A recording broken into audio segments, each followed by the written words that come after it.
Die gebed wat ek graag vir elkeen wil bid vir hierdie week is, Vader, baie, baie dankie dat ek die voorreg het om my Boeta en Sissa voor U te kan kom neerlê vanoggend. Vader, eerstens baie dankie vir nog 'n naweek wat in ons lewens toegevoeg was. Dankie Here vir alles wat ons kon doen en vir alles wat ons kon uitrig. En dan sê ek vir U so dankie vir hierdie dag en week wat voorlê. Vader, ek bid vir hierdie kosbare Boeta en Sissa van my wat nou hierdie gebed ontvang. Ek bid, liewe Here, dat hulle dag en week gevul sal wees met die teenwoordigheid van Jesus. Ek bid, liewe Here, dat U om hulle sal wees soos 'n soete geur, Vader. Ek bid in Jesus naam om hulle hande te neem, hulle te lei, hulle te rig in Jesus Christus naam. Ek bid vir voorspoed. Ek bid, liewe Here, vir goedheid en guns oor elkeen van hulle deur hierdie week in Jesus Christus naam. Liewe Vader, ek bid dat hulle alles sal kan doen wat hulle moet doen, sukses sal kan behaal, vir hulle wat by die werk is, Here, mag hulle gevul wees met wysheid en met insig om hulle beste te kan doen en hulle beste te kan gee in Jesus Christus naam.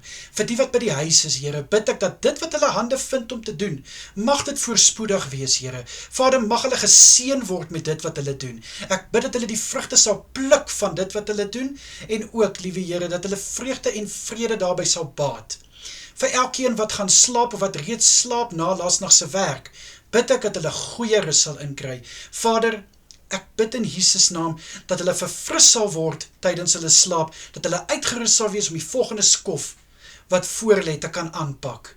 Here, ek bid dat U asseblief vir elke Boeta en Sissa wat verjaar hierdie week, Vader, mag hulle 'n geseënde dag hê, mag hulle dag spesiaal gemaak word, en ek bid vir die nuwe jaar wat voorlê, vir 'n jaar van deurbrake, 'n jaar van waar deure oopgemaak word, 'n jaar waar hulle drome waarkom, en waar hulle kan getuig van Jesus se goedheid in hulle lewe.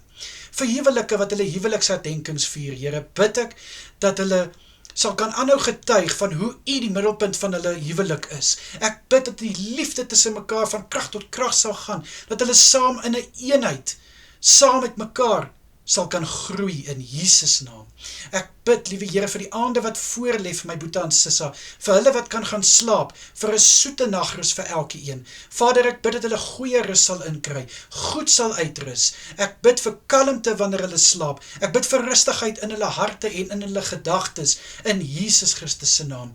En vir die wat werk in die aande, bid ek dat U hulle sal seën, Here. Seën hulle met krag, seën hulle met wysheid. Ek bid dat hulle versterk sal wees, uitgerus sal wees en reg vir dit wat voorlê in hulle nagskof in Jesus Christus naam.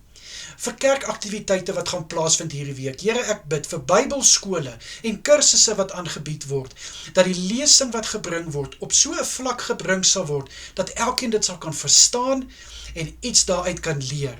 Vir Bybelgroepe en vir selgroepe en liewe Here, prayer meetings, bid ek in Jesus naam, dat elke byeenkoms geseën sal wees. Mag U teenwoordigheid elke vertrek vul, aanlyn of fisies.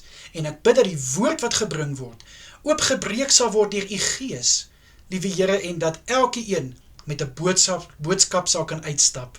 Asseblief, Here, in Jesus Christus naam. Vader, ek bid vir beskerming oor my Boeta en Sissa deur hierdie week. Ek bid vir veiligheid in die aande wat voorlê. In die kosbare naam van Jesus Christus is dit my gebed. Dankie, Here. Amen en amen.